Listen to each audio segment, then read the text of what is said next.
Happy Sunday. Hello, hello. Happy Sunday, everyone. Thank you for joining. You guys are right on time. No music playing in the background. We're just going to jump right on in so you guys can get to enjoying the rest of this Sunday. I think Dolen's already here. Wonderful. Dolen in.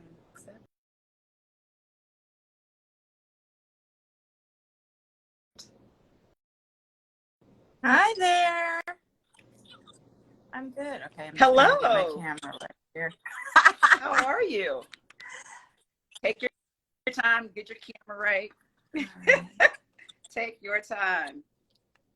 Just welcoming everyone in. People are literally just popping in. I'm excited too. I'm so happy I get to talk to you again. I'm excited too. It feels like it's been a while. Yes.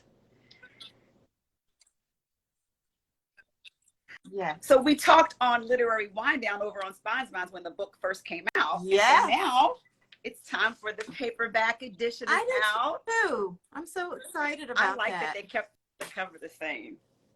Yeah.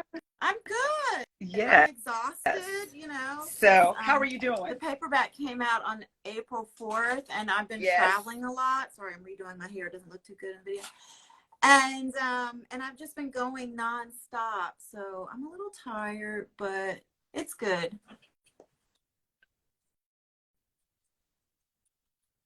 Thank you so much for joining us today because I know you've been busy, but I like when I read this book last year and had you on for Spines Minds, I knew I was going to make it a diverse spines pick. I knew it was going to be without question. And we picked it for Women's History Month last month. And so now we are discussing the book, but we're going to do still no spoilers because I want people to read this book. Everyone should read Take My Hand. I'm just waiting on the TV show or some type of mini series to come on. People keep asking me who I think should play the parts. And I need some suggestions. So if anybody has any suggestions for actors, put them in the chat. Okay, so there's your first request. Okay, everyone in the audience, read the book. Give Dolen some recommendations on who should play these roles for sure. So what we're going to do, I'm going to welcome you. Oh, I've already welcomed you, but I want you to tell the people a little bit about yourself.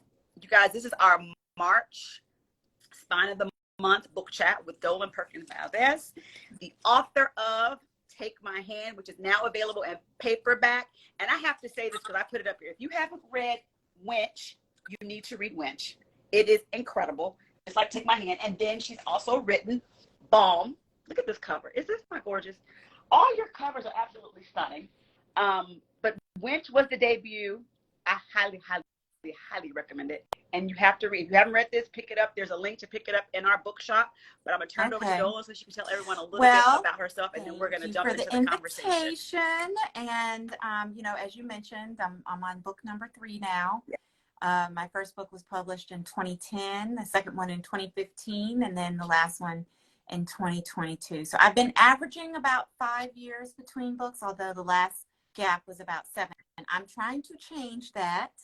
Hopefully I'll be able to get the next one out a lot quicker than I usually do. So I'm working on that. But I'm originally from Memphis, where I was born and raised, as we say.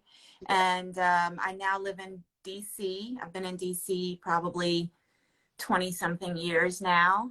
So I know. But DC is like that. I've got neighbors I've never even met. You know, everybody's so busy here. You know, I met a neighbor recently and I said, "Oh, did you recently move in?" And she said, "No, I've been here 14 years." And I'm like, "Oh my God." So yeah, but DC is now home, and I have 2 daughters who are 16 and 8. So I have 2 completely different age things going on there. And I teach at American University, and I've been there for about 7 or 8 years. And I have a passion, I would say, for untold stories, like I am really, really driven when I find a story that I feel like nobody's written about and that people need to know, especially when it comes to Black women and Black women's stories. Yes. Yes. And I think that's what first, like when I first read Winch, I was like, oh my gosh, like I never really knew, like you brought it all together so well. But so for Take My Hand, I knew, I mean, I just love your historical fiction. So I know it's going to be all the time. It's going to be on point. The research is going to be great. And so what I want to know is like, I don't know how about people in the audience, but I had never heard the story. So give us a little bit, a brief overview, and then just tell me how did the story come to you? So what made you want to tell the story? So I know we don't do spoilers here, but the premise of the book, you know, is pretty well known now because it's been out for a year. But I discovered this story. I actually knew a little bit about the girls. I had seen the Ralph sisters in like archival footage and in documentaries and on YouTube, just these like brief flashes of them. And I always wondered about those two little girls who looked, to me, in my eyes, they look so innocent. You know, they look like, you know, really, really naive about the kind of media attention they were getting. And I was just wanting to find out more. So in 2016, I started digging a little bit to find out about Minnie Lee and Mary Alice Ralph. And then I discovered that it was a big news story back then. It was like in every major newspaper. It was in the Washington Post. It was in the New York Times. It was in the Chicago Tribune. They were in Ebony and Jet, which we know was like next to the Bible in Black homes in the 70s. They were in, you know, Time magazine. They had been on the evening news. And I was like Jamise, I was like, I have never been taught this. I was an we called it Afro-American Studies back then. I was an Afro-American Studies major in college. I had done a PhD in like African-American literature, et cetera. And I was stunned that I had never been taught this. And so then I said, well, maybe somebody's written the book. Because, you know, I don't know everything. Maybe somebody's written the book and I just haven't read it. And then I discovered not only that nobody had written about this story, but that nobody had written a novel about the forced sterilization of Black women. And I thought, wow, this is really something. And honestly, in my mind, you know, I remember when I read about Henrietta Lacks, I read Rebecca Skloot's The Mortal Life of Henrietta Lacks. Blown away. I mean, I had so many emotions when I read that book. I was mad. Yes, I was mad at everybody. I still have emotions about that book. Even though, like, I was so happy that she had unearthed the story, I just thought we needed to do more.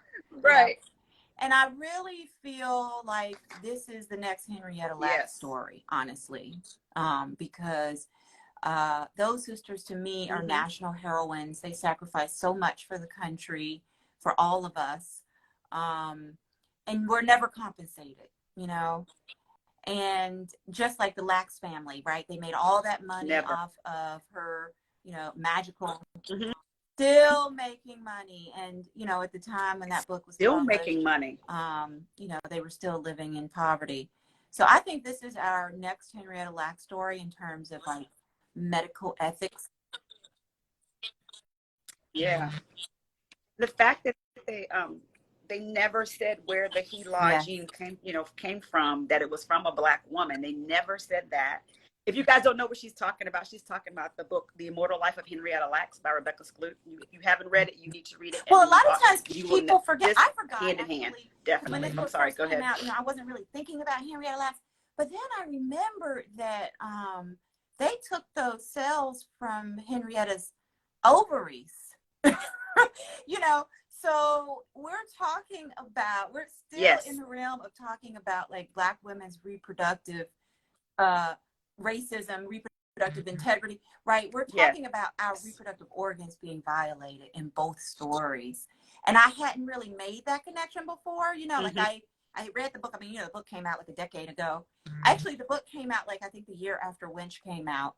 And so I didn't remember where they had actually taken the cells from, but then I remembered last year, I said, oh, they took those from her ovaries. This is another side of this history of reproductive violation. So It is. And so, I think what stunned me the most in reading the story, among many things, but their ages. They were only 12 and yep. 14. And this was in 1973. That And, was not you so long know, ago. I'm in my book, I made my girls slightly younger because I wanted to emphasize that they were children. I was at a recent, I was at Cal State. I had Yes. a Cal State did a campus read of the book, and a professor got up in the audience and said that part of her work, she was, I think, from health sciences, was on the adultification of Black girls. And I thought, and she said, you know, do you know anything about that? And I said, well, you know, I'm sure I don't know what you know. I'd like to read your work on that. But part of the reason that I made my girls younger in my book was because I recognize that the adultification of Black girls is very prevalent in our society. And I wanted to further emphasize that they were children. And I thought if I made my girls 12 and 14, you know, people might start drawing some kind of misconceived assumption, right, about them. But 12 and 14 years old, they're just children, you know, not Yes. just, you know, in terms of putting them on birth control, and not just a birth control, but a long-acting birth control like Depo-Provera. You know, I don't think any 12-year-old should be getting a shot. But yes, to then, you know, do what they did to those girls at that age was just was a real human rights violation of their bodies. And so I do think about that age thing a lot. And I do think about the adultification of Black girls. Of course, of Black boys too. We know that with so many of Black boys, but we don't talk as much about how we talk about Black girls' bodies in ways that are inappropriate. And we talk about you know, all kinds of other things that I think are just inappropriate around young Black girls.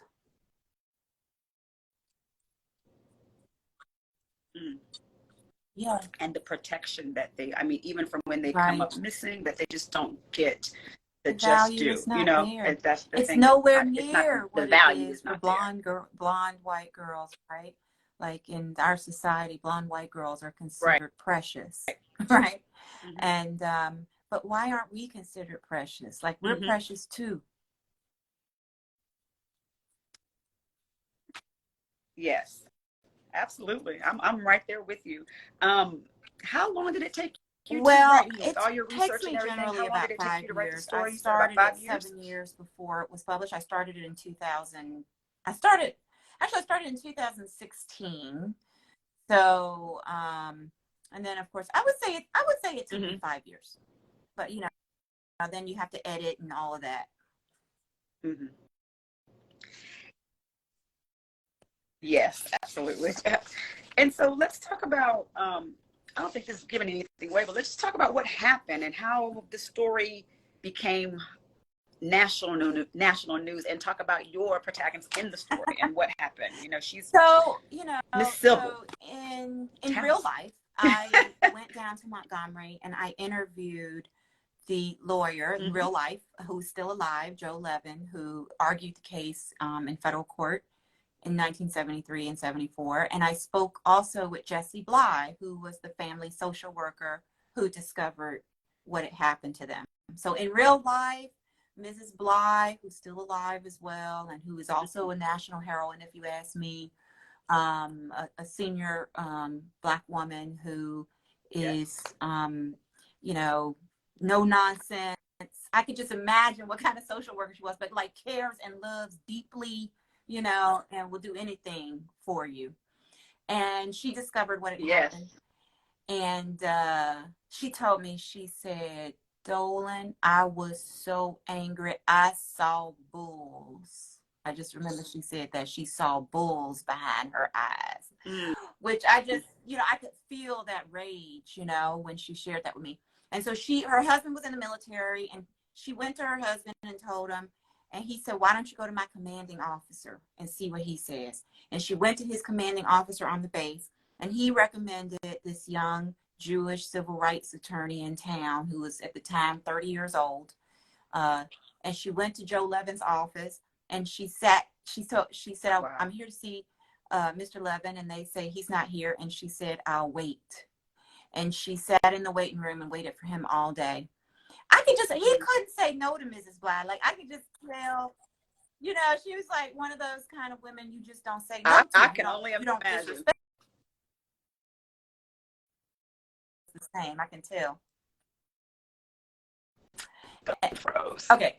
And so he agreed to take the case. Well, okay, when I got back from that Montgomery trip, I realized that, you know, Joe could tell his story, his side of the story. Mrs. Black could tell her side of the story, but I didn't have the nurse. I couldn't find any of the nurses.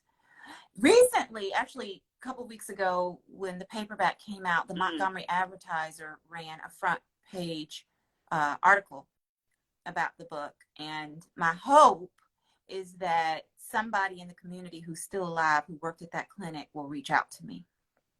So if anybody's on here and knows anybody in Montgomery, but I didn't find any nurses, and that was when I came up with civil.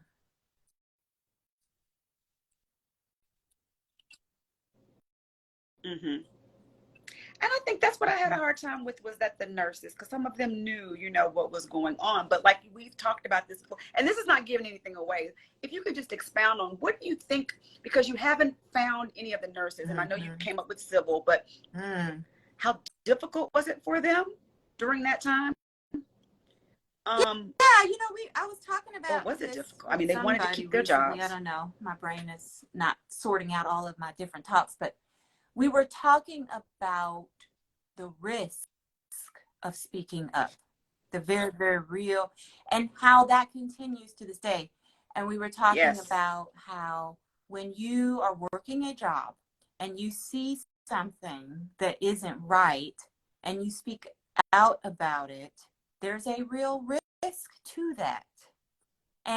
And that continues to this day. And that's part of why when people do speak up, it's such a powerful thing to do, because those, you know, those of us who are quiet, you know that we have been unwilling to risk that thing that the other person was willing to risk. You know what I mean? And so that's why we always admire the people that speak up, because, you know, they don't care. They're going to speak up, and it's going to be whatever's going to be. And so what we were talking about is how in 1973, that risk was even more compounded for Black people in the Deep South, right? And so we kind of have to like get out of our contemporary bodies a little bit, because it's the same question I had about Eunice Rivers, right? And I think we talked about this, who worked the Tuskegee syphilis experiment.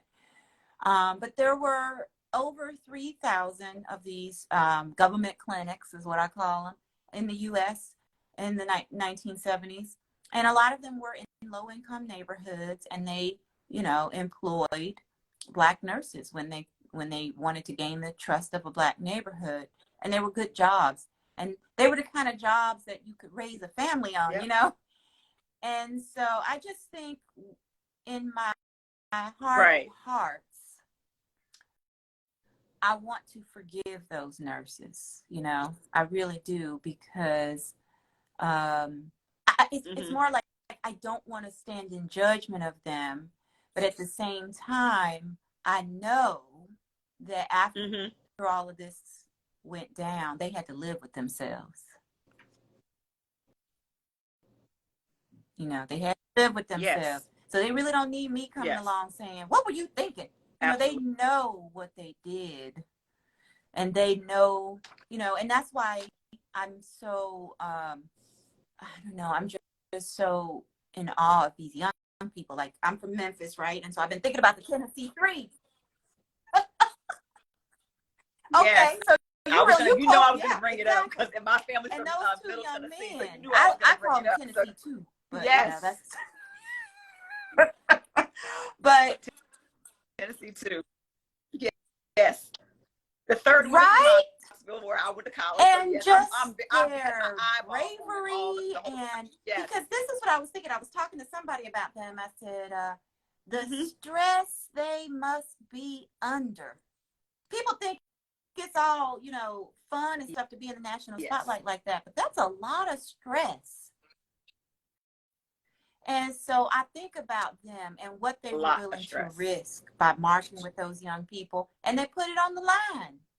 And you know, you can't, to me, you can't help but admire that, to me. And it's the kind of thing my dad used to tell me, you know, always stand on higher ground. But, you know, as you get older, you realize how difficult that is to do sometimes. It's very difficult. Man. It's very difficult. And so, you know, thank God for the young people. But I speaking to what you're saying, you know, how difficult and the stress. But imagine doing this as a child. As a child. And so that's the thing, you know, I think to give more context to the story, and this is not giving this away, like you said, these were government funded clinics all over. And they were doing forced sterilization on poor and Black you know, women. going back to our point about like how we're not valued. And so go ahead.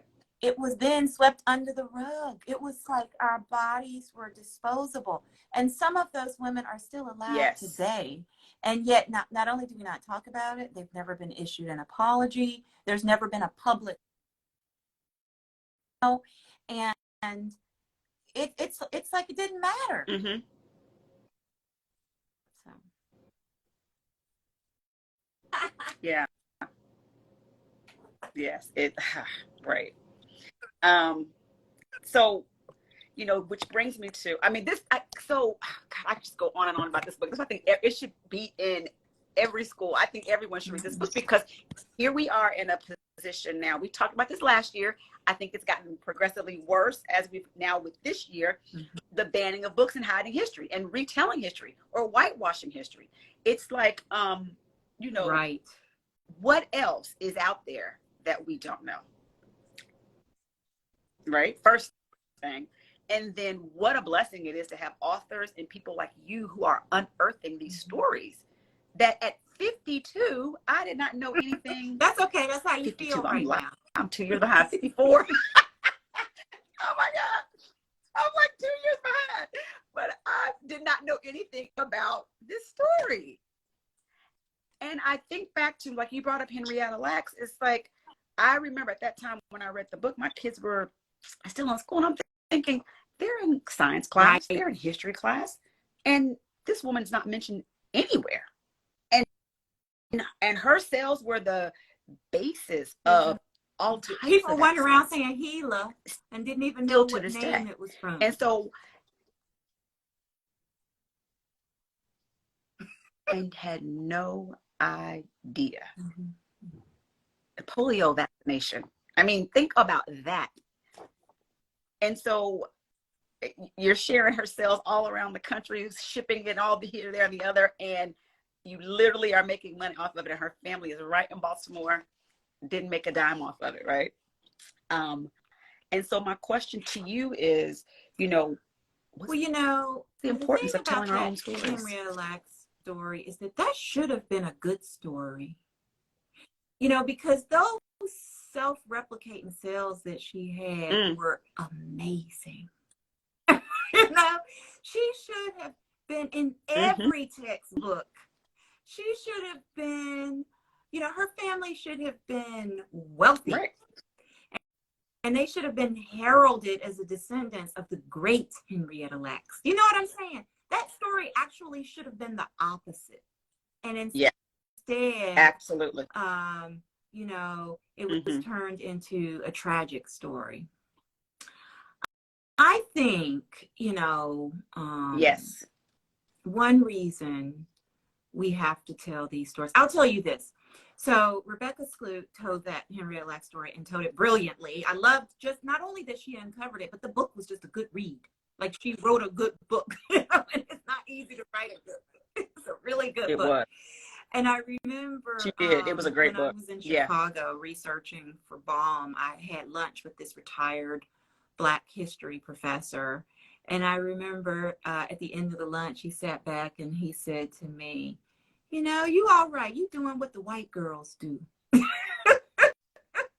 You out here, you know, doing this research.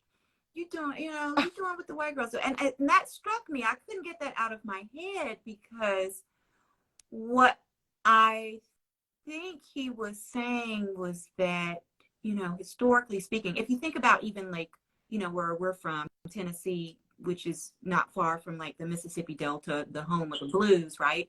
When you think about all of those young white men who went into the South and gathered the stories of those dying blues musicians. If it weren't for them, we wouldn't have those stories. We didn't want to have nothing to do with the blues. And they went down there and gathered them. So it was just something I thought to myself as he said that to me. It's not so much that I don't think white people should tell our stories. I just think more of us should be doing it too. And I think it's important for more of us to do it. Oh, yeah, absolutely. There's something, like when I was talking to that Black history professor, there was something about me being there, gathering that information from him, that made him feel something was right in the world. It was just something about it that made him feel really good about sharing his life's work. Do you understand what I'm saying? See, but the way he said it just struck me, and I went back to my hotel just thinking totally about get what that. you're saying. Yes. You all right? It's like something to that effect. And so it sat well with his soul. It sat well with his soul. I feel like, I like to see all of these writers, whether it be Caitlin Greenidge or, whoever, Anissa Gray has a new book out. Like, I really want to see, more opportunities for Black writers to tell this story, just so at the very least there's balance.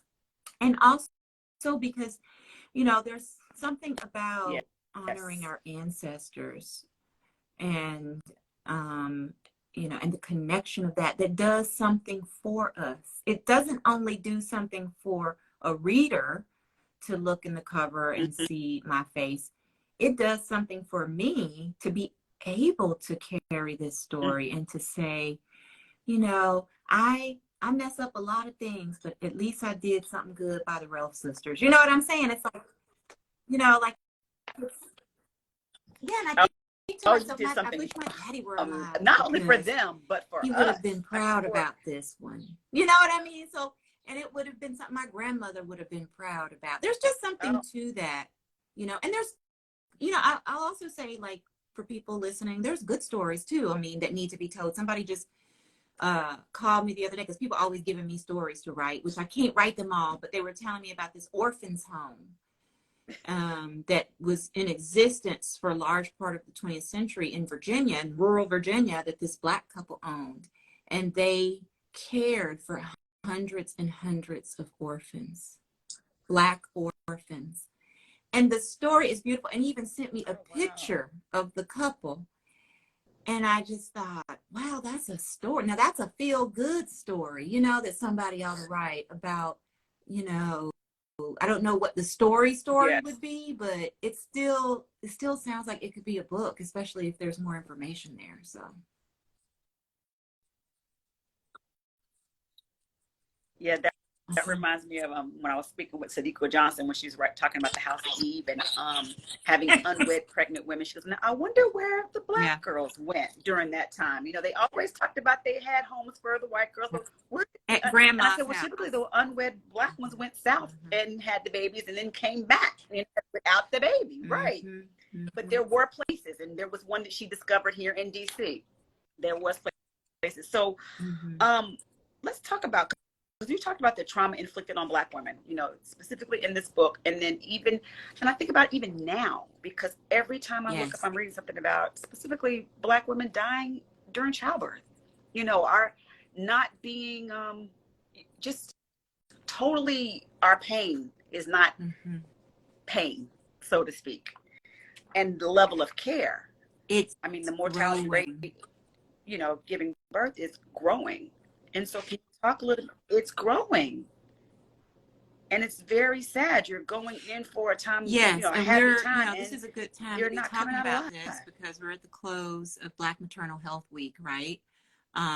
which was started in 2018 by the Black Mamas Matter Alliance. And it's a wonderful week because part of, their goal is to increase awareness about this pregnancy mortality crisis that's going on. I mean, we're talking about, we are on par with like developing nations. We have the highest pregnancy mortality rates among developed nations. There's just no excuse for that. And the terrible thing for us, and this is why, we talk about this, I think, during Black Maternal Health Week, is that the rates for Black women are a huge, part of that. So, and I read one study that the city did, and, the numbers keep moving. So I don't know what the latest numbers are, but of pregnancy mortality related deaths in the district, 90% are Black women, 90%. And so that's inexcusable. Wow. And it's not, here's the other thing that they teach us. This is not because we don't take our prenatal vitamins, or because, or just because we don't go to the doctor, or just because we're eating potato chips and not eating spinach. That's not true, actually, because the rates persist across educational and economic levels. So part of what we're talking about is medical racism, implicit bias in the medical community. And, so my feeling is that, like, when we talk about bodily autonomy, when we talk about, right now we see that the abortion pill, the so-called abortion pill, is all over the news in terms of the Supreme Court looking at it. When we talk about that, we're talking about so many different things. We're talking about like a woman's right to terminate a pregnancy, but we're also talking about a woman's right to have a baby if she wants one. And we're also talking about a woman's right to be able to go to a doctor and have the doctor see and hear her, and not experience bias in a healthcare setting. Yes, the humanity. And it's like, we go to the doctor and they don't even look us in the eye. I know I've had that experience where they won't even look me in the eye. And I thought to myself, I think I need a new doctor, because this person right here won't even look at me. Yeah. It's like they scared to look at me. And so, and I'm like, I'm right here. And so that's part of the problem. And there are also some studies that show that there's a higher chance of Black babies surviving and Black birthing people surviving if the doctor is Black. And so why is that, right? But when we have a profession where, less than 2% of OBGYNs are Black, or Black women, I have a Black primary care physician who I love and will follow to the ends of the earth, but I don't have a Black woman OBGYN, Yeah, so I don't either. I have a white one. But I love because I love it. And the thing about it, and we're going to get back to the book, but the thing about it, this is important because it all comes into play, like with the Ralph sisters. But I do love her, and I had a hysterectomy last year, and I can, I'm nothing secret about this, but it's just we had the conversation. I'm very vocal. I said, Black women die when they lay on a table when white people are working on them, and so I want the level of care that you would give anybody in your family. I want to be back for my children. There's all these things. And so for the last, I've had her for, it's been over 20 years now. But I would explain my pain, and fully upfront, explain my pain. And she knows, she's like, oh my God, you want a needle for everything. I want a needle for everything. I don't want to feel anything. So, I want you to know that we experience pain just like you experience pain, And so, and sometimes, I think you have to have the voice for yourself. You can't be timid. You know what I mean? And even when you have the voice, sometimes, you still need an advocate for you. Yes, you do. You still need an advocate. So, okay. Let's talk about, I want to talk a little bit more about Sybil. But I also want to talk about the woman that she worked for. And I always say it's all in the first 4 chapters.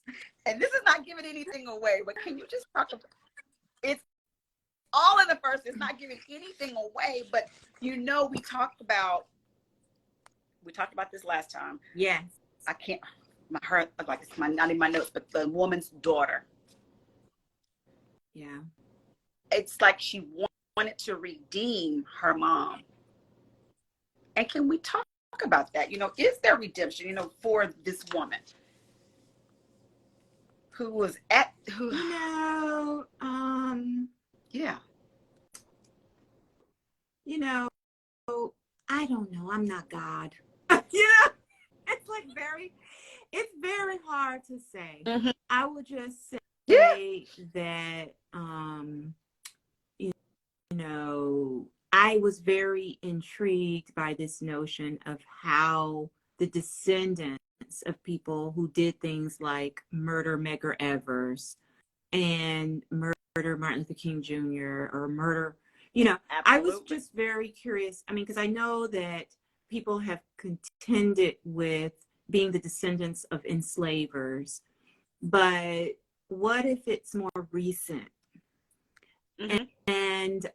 And so I was just very curious about how one makes sense of that. And, you know, so we mentioned earlier about like book banning, and you know, one of my feelings about book banning, and this all remain, we'll see how it plays out. It could play out in much more insidious ways than I recognize at the moment. Mm-hmm. But one of my feelings about it is like the young people, if you think you're going to hide some stuff from these young people, like they got the internet. Don't they realize they got the internet?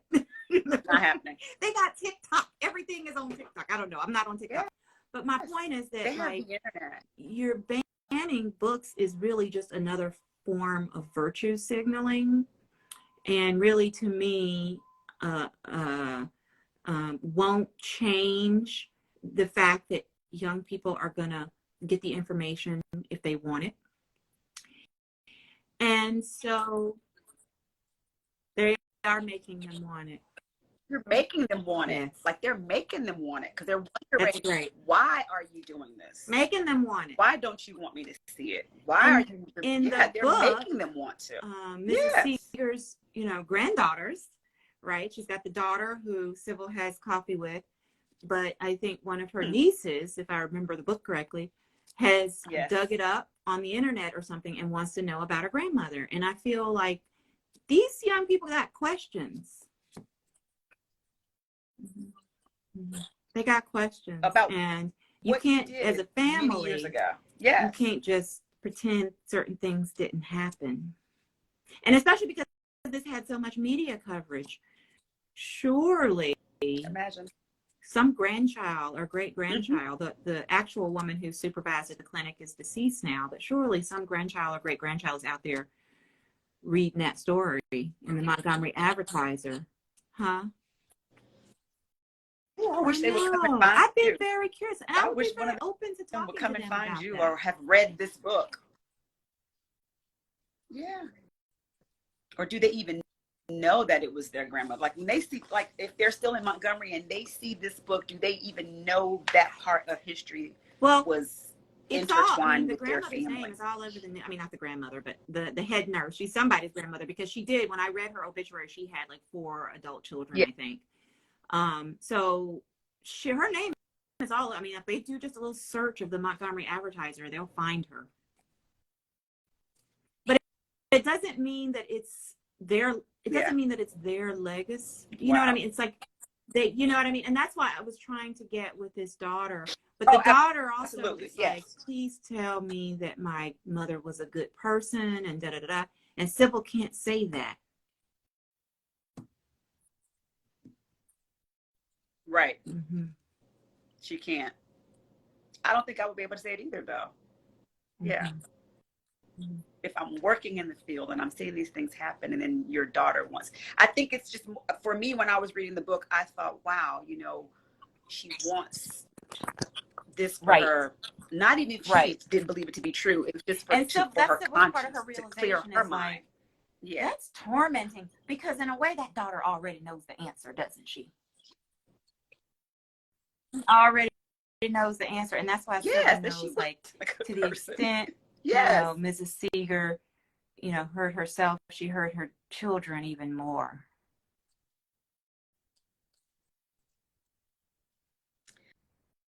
I just think as a society,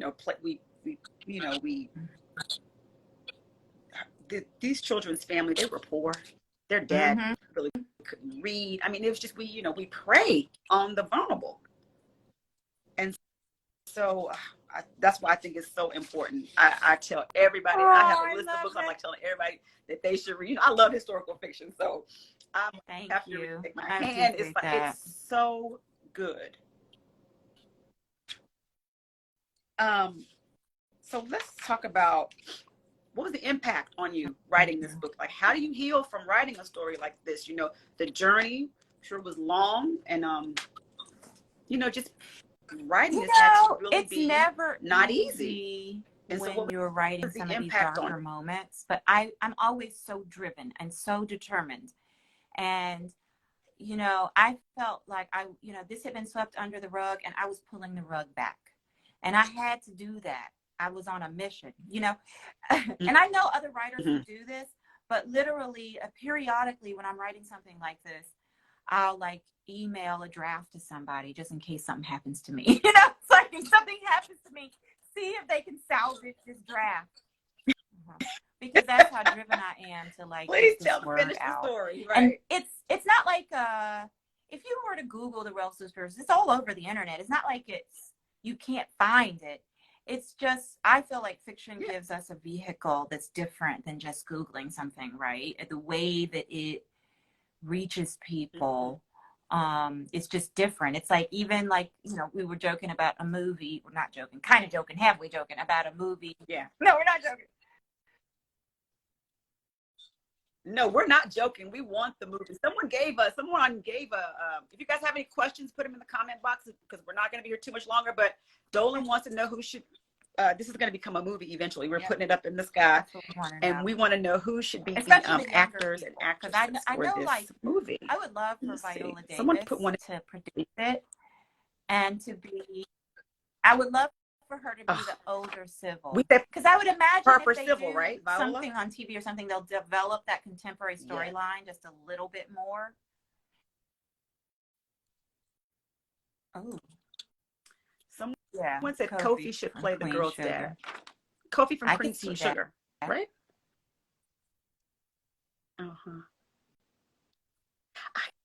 Yeah, that's the question. Who should play a young Sybil? But a young Sybil. Who should play a young Sybil?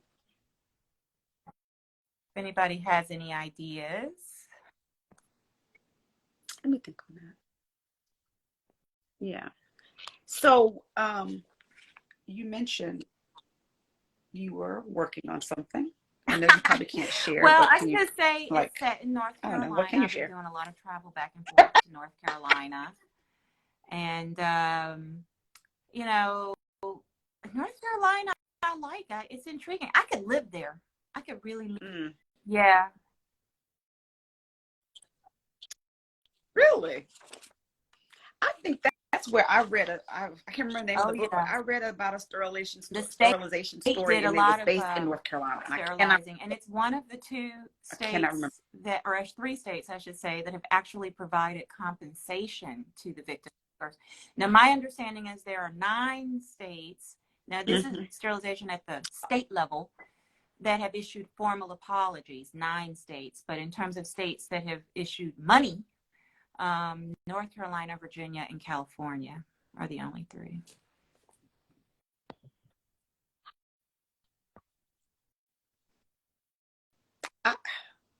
I just cannot even imagine you doing this, let alone to anyone, but then to a child, right, who doesn't even have the bandwidth or hasn't even reached puberty, to then grow up knowing they could never bear children because someone deemed them fast, also deemed them or thought that they were having sex already, unworthy of being a mother. I'm even interested, Jamise, in rethinking how we think about teenage parenthood, because I think, think about it, like in the early 20th century and before, it was, and I'm not saying this is right or wrong, but it was like fairly common for women to get married at a very young age, right?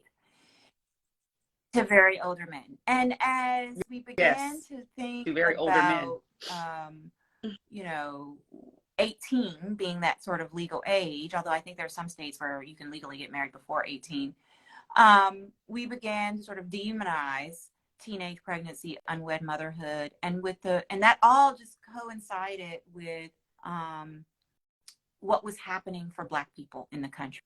And so we were the ones who were demonized for teenage pregnancy, but yet Yes.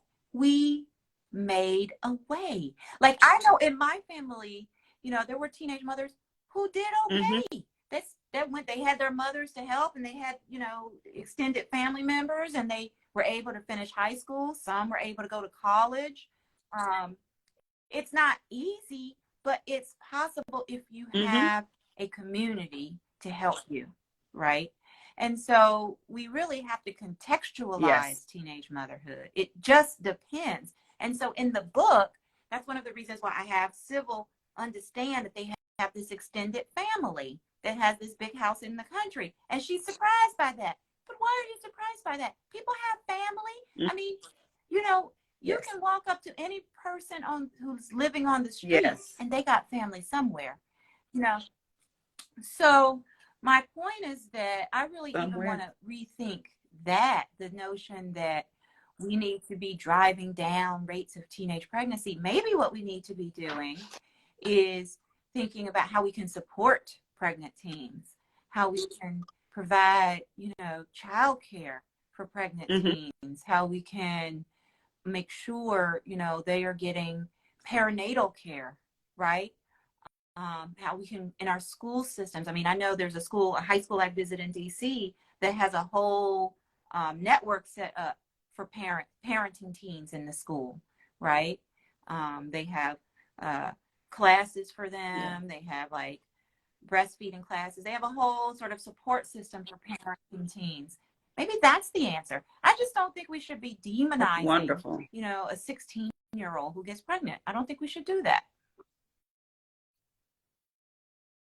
You know, it happens. And so then what happens? So then the child gets pregnant, and because society is so stressed out about it, and now you don't have access to abortion care. So what's going to happen to a 16-year-old? Right. Yeah. You demonize them, and then it's like, then you take away their ability to make a decision for their own body, what works for them. So like, what you damned if you do, you damned if you don't. Unaffordable. Yeah. It really leaves us in a bind, and not just women, but children as well. It leaves the children in a bind. And that's who ends up getting the very, very short end of the stick, are the children. Definitely. You mentioned something about what I forgot to talk about with Civil. It's because, you know, she came from a pretty privileged background. Yeah. So, you know, her awareness was not, you know, like, and she didn't know that they had family. I can't remember what we talked about last time. That's okay. The writer Randall Keenan told me years ago, he said, Dolen, you ought to write about Black class dynamics in the South. And I think Randall said that to me because, you know, Randall was, you know, from country people in North Carolina, and he was raised by his grandparents, you know, I mean, smart country people, you know, like they were highly literate, and, you know, he wasn't from, you know, rural people in that way, but he saw me as sort of part of the urban South, and he saw me as sort of part of the Black bourgeois culture of the South. And he thought, you know, once you develop your writerly skills, you're going to be uniquely positioned to look at all of the different, you know, cultures of Black Southern communities.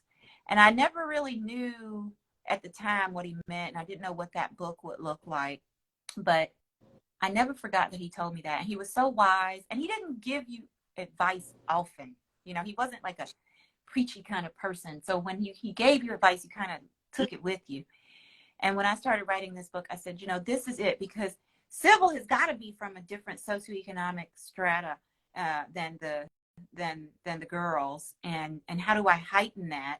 And how do I reveal these kinds of, you know, divisions?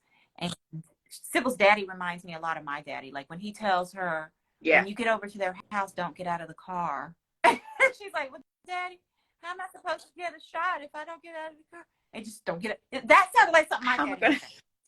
You know, or like, you know, I remember even when I was in my 20s or 30s, I had gone home to visit, and I asked if I could use their car to go to a party, and my daddy said he would take me and he would pick me up. I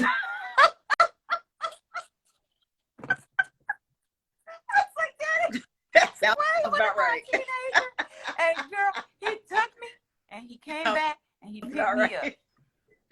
That was what Southern daddies do, you know. Yeah. And he was all good with it, you know. He didn't complain. He was happy to do it, and you know, I was like, okay, I gotta go. My ride is here.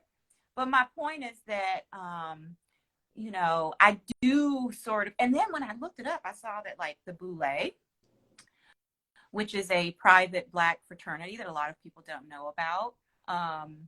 In fact, when my editor was editing me, they asked me like, "What is this?" And I was going to ask you that, where they asked you questions about in Montgomery at that time. I double checked that, and I thought, okay, this is interesting. This is interesting. They had a Boule. So, and Sybil's daddy is a member of the Boule. So, yeah, I was like, totally different world. So definitely, she comes from a totally different background than the rest. Yes, totally different world. Yeah. I mean, when she first steps into their home, she is like blown away. She couldn't believe this is how they are living. And you know that existed. You know, there were people that didn't have. I mean, still do. I mean, we talk about 1973, but there are still people who are raised in certain communities that have no idea what real poverty looks like. Just no idea. You know, it's so interesting because sometimes, you know, I'll be home and, you know, in my neighborhoods in Memphis, driving around, and I think to myself, people look at Instagram and they look at these celebrity lives and they think they're perfect.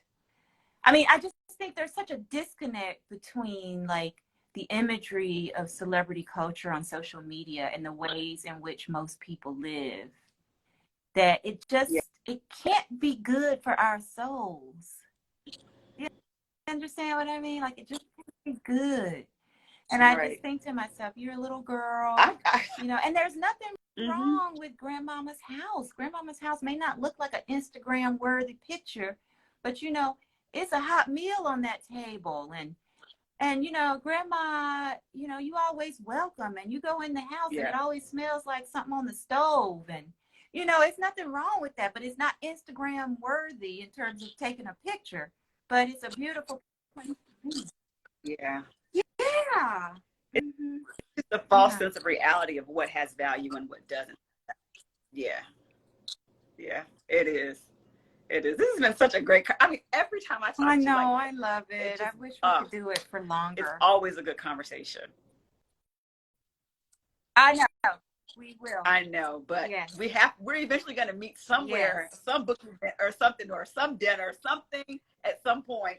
I can't wait to see what comes out next. You know, you're always welcome. If we're still doing this virtual thing when this book comes out, you know, we will definitely get together. Thank you all for reading with us, for joining. Be back again because we're kind of late in the month doing March. Be back again in 2 weeks, I think, for Sadiqa to talk to her about her book. So once again, if you have not, the paperback edition is out. Looks the same as the hardcover. This cover is gorgeous. Before I let you go, I love this cover. Like we see more and more Black women on covers now. You know, I remember. I know, and you know, a Black face on the front of anything. Not a woman. Not. Yeah. These kids are so lucky these days. They have picture books that have Black kids on the front with hair that looks like ours. I mean, it was really important. And so, I was choosing between this one and an abstract cover. Because, you know, a lot of books have abstract covers, and I really wanted this one. And I was hoping my publisher would agree, and I was so happy when they agreed. I thought it was just beautiful. And, you know, do you have the cover? She is. And she's And beautiful. she's a darker skinned Black woman is what I love too. Absolutely gorgeous. Yes. But so often publishing definitely doesn't go this way. And so I just love I won't say which bookstore it was. It was an independent bookstore who's great. And I went in and I told the owner of the bookstore, I said, I think you need more Black beauty in your window.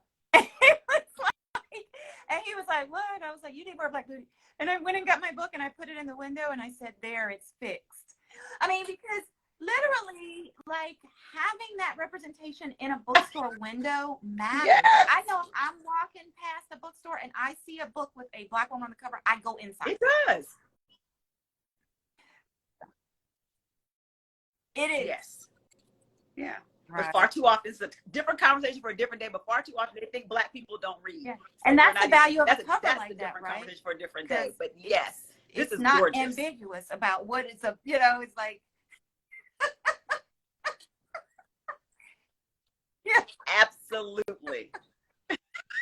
Yeah. Those days are over. Right. It's not. Proudly. This book is about a Black woman. Yes. So no surprises there when you're in the store. Yes. You too. Thank you so much. Bye. Have a great rest of your Sunday.